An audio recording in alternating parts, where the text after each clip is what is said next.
Welcome back to the channel. Today's video was inspired by you guys. I asked you all on YouTube, what kind of content would you like to see on the channel? And Diedrich responded, I would like to see videos from shooting. There are so many photographers out there who talk about gear or Photoshop. For me, that's boring.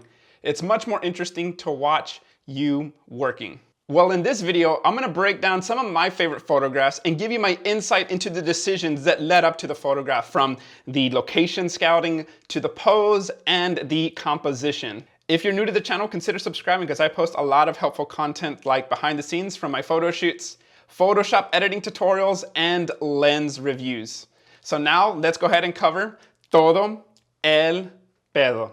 The image that I want to break down first is an image that I took of Fernanda, and what really made this photo shoot stand out was the outfit and the hat, which we got at the Glass House here in McAllen, Texas. And the owner is a stylist named Mali Corpos, and me and Marco usually rely on her when we're trying to stylize an outfit and get her input. And I think the hat is what really kind of sold this whole outfit and made it really come together. In addition to that, we also got some insight from Arden, who also owns the Shop Modest Babe store. And she actually gave us the idea to get the flowers for the photo shoot, which was kind of funny because as we were heading to the photo shoot, I told Marco, I was like, dude, should we get the flowers or not? And it was kind of like a last minute decision. I turned into HEB. And I was like, you know what, let's just pick them up real quick. If we use them, we use them. And if you've seen my previous videos, you'll know that I love using props. Giving the hand something to do, whether we use it or not, it was gonna be worth the $5 to possibly use the flowers in the photo shoot.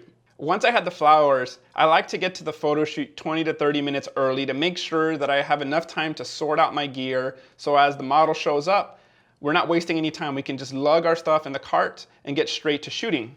But one of the biggest mistakes that I made in this photo shoot was the outfit actually was too big for Fernanda. And so Fernanda suggested, she was like, you guys don't have any safety pins? And I kind of felt stupid, and I kind of started to panic a little bit because, I didn't want to do the photo shoot without any safety pins. I didn't want any baggy clothes. And I started to panic because I was like, man, I don't want to waste any time. I want to start shooting. So I had to make a quick decision. And so what I ended up doing is I left to Walmart. I rushed. And luckily Walmart was only about a minute away.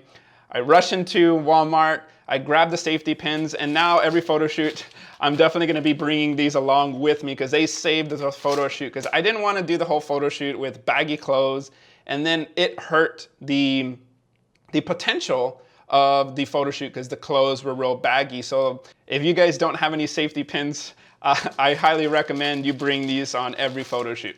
When I had found this location, I loved it because it offered a variety of different spots that we can use, but the spot that I really was hoping for was that long field with the grass. And my hope when I was gonna get this shot, and me and Marco kind of had planned it ahead of time, we were like, dude, we're gonna wait for the field and the grass look right at golden hour, right when that sun is reaching at its peak. Because in Texas, the sun will be at its peak for like 10, 15 minutes, and sometimes you can get a really, really epic sunset. In this case, was one of those days where I got really lucky.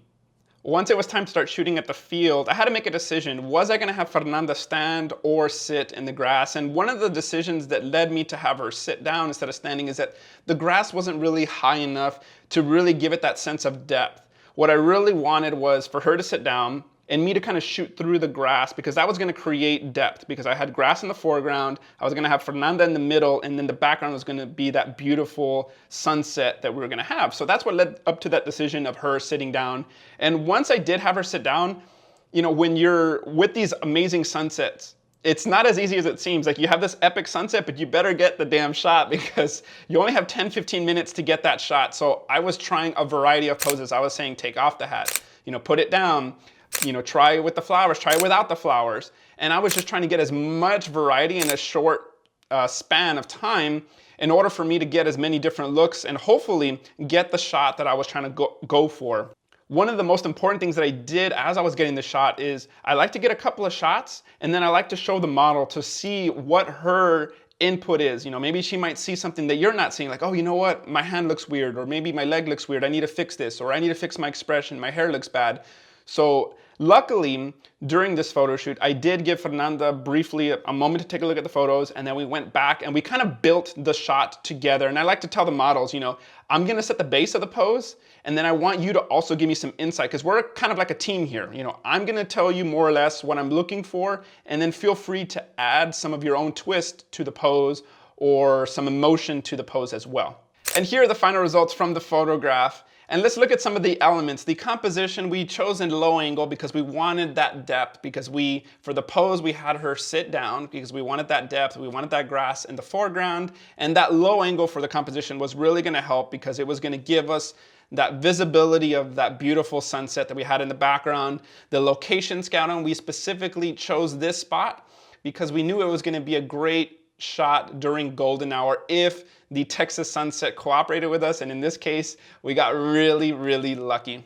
If you guys are enjoying the video and want to get an in-depth look into how other photographers work, I want to talk about today's sponsor, which is Skillshare. Skillshare is an online learning community for creatives.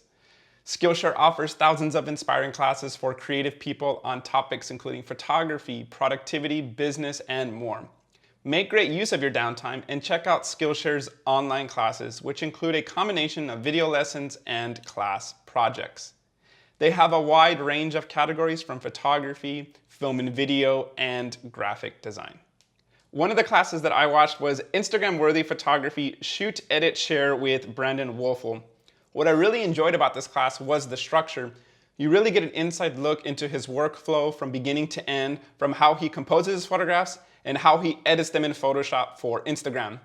What's awesome is that this class is only about an hour long, so it's something that you can simply dive into and it gets straight to the point.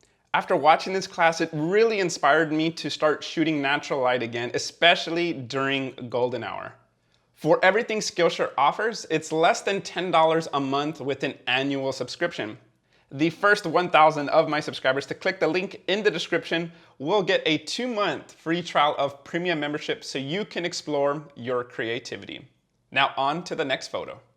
Next, let's take a look at this photo from Alexandra, and what inspired the whole concept of the shoot was actually the outfit that we had got from Shein. Shein had reached out to me and they had asked if we wanted some clothes to use for a photo shoot as long as we tagged them on Instagram. And we wanted to try something a little bit different. So me and Marco had discussed, okay, what do we want to do for this photo shoot? So we felt like using a tennis court would be a cool concept. I remember seeing a photo from a model that we have photographed, Samantha, and she had posted a photograph of this tennis court. So I reached out to her, I was like, hey, Sam, where was this tennis court at? And it was in Far, Texas. So me and Marco went out to go take a look at the location and find out, okay, is this location, you know, something that we could possibly use? Is there going to be a lot of traffic at this location? And it ended up being really, really cool. And me and Marco had to make the decision, do we bring a prop to the photo shoot? And luckily, Marco had some time to go out and get a tennis ball and a tennis racket for this shoot. Once we had all the components for the photo shoot, now it's just a matter of just the shooting aspect. And actually, I didn't get too many shots from this photo shoot. Marco was kind of leading this shoot. Whenever we set up photo shoots, you know, whoever sets up the shoot is gonna get most of the shots. And in this case, Marco was the one that set it up. And he was kind of just helping me out because I was collaborating with Shein. But when I did have an opportunity for this shot, I had about 5 minutes to get this shot, and it was super important because Alexandra had to get some photos for her business, and she had brought some other outfits, and so Marco was kind of in a rush, and he gave me just a little bit of time to get some of these shots. And what inspired this photograph and the composition was this sun was kind of beaming through this fence, and I saw all these awesome shadows kind of beaming down through. And you know, having the tennis racket and the tennis ball, I figured, you know, I'm gonna use that. I'm gonna have her lean up against the little net there.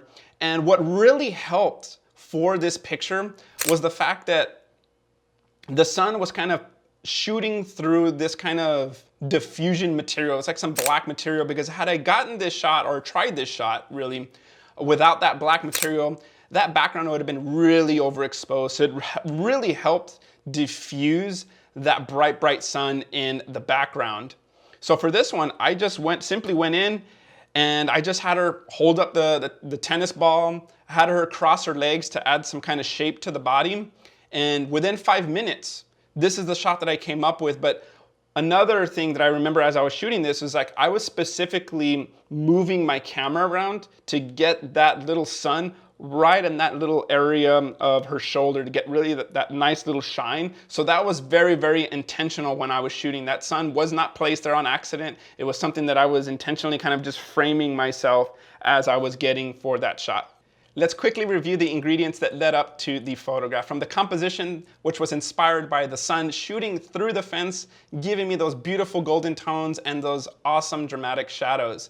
And the pose was inspired by using the tennis racket and the tennis ball. And I've said this numerous times, I love giving the hand something to do. So using those really helped with the pose. And then also leaning up against the net. Also, I had her bend her leg just a little bit to add some shape to the body. And then lastly, the location scouting, which was very important. We were able to find a tennis court that wasn't going to be that active, and we were going to have enough time to get the shot without actually interfering with any people at the tennis court. Let me know in the comments if you enjoyed this video and if you want me to create more videos like this one where I break down and give you my insight into my composition decisions, my posing, and my location scouting.